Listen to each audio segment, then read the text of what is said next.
ஒரு உதாரணத்தை நான் எடுத்து காட்டுகிறேன். 2021ஆம் ஆண்டு தமிழ்நாட்டில் நடந்த அசெம்பிளி தேர்தலும் போது கமலஹாசன் ஒரு மிகப்பெரிய பிரச்சாரத்தை நடத்துகிறார். ஒட்டுமொத்த டெலிவிஷன் மீடியா, நேஷனல் மீடியா எல்லாருமே அவருக்கு கவரேஜ் கொடுக்கிறார்கள். வானிதி ஸ்ரீனிவாசன் யார் என்றே யாருக்குமே தெரியாத ஒரு தருணம் அது. கட்சிக்குள்ள தெரியலாம், ஆனால் உலகத்திற்கு யாருக்குமே தெரியாத ஒரு நபர் வானிதி ஸ்ரீனிவாசன். வானிதி ஸ்ரீனிவாசனுக்கும் கமலஹாசனுக்கும் நடந்த அந்த போட்டியில் ஆச்சரியப்படுற அளவில் வானிதி ஸ்ரீனிவாசன் வெற்றி பெறுகிறார். இந்த ஓட்டை பாருங்கள். கமல்ஹாசன் அவர்கள் கிடைத்த ஓட்டு 51,481. வானிதிக்கு கிடைத்த ஓட்டு 53,209. ஓகே, மக்கள் ஓட்டு போட்டார்கள்.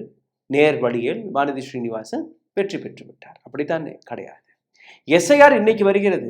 5 வருடத்திற்கு முன்பே தமிழ்நாட்டை ஒரு எக்ஸ்பெரிமெண்ட் சென்டராக எடுத்து வைக்கக்கூடிய வேலையை தான் இவர்கள் பார்த்திருக்கிறார்கள். கோயம்புத்தூரில் இருக்கக்கூடிய மைக்ரண்ட் ஒர்க்கர்ஸ்களுடைய எண்ணிக்கை தமிழ்நாட்டில் மிகப்பெரிய அளவில் இருக்கிறது. இது அரசாங்கத்துடைய டேட்டாவை ஏற்கனவே நான் உங்களுக்கு அந்த பேப்பர் எல்லாம் காட்டிட்டேன். மறுபடியும் பாருங்க.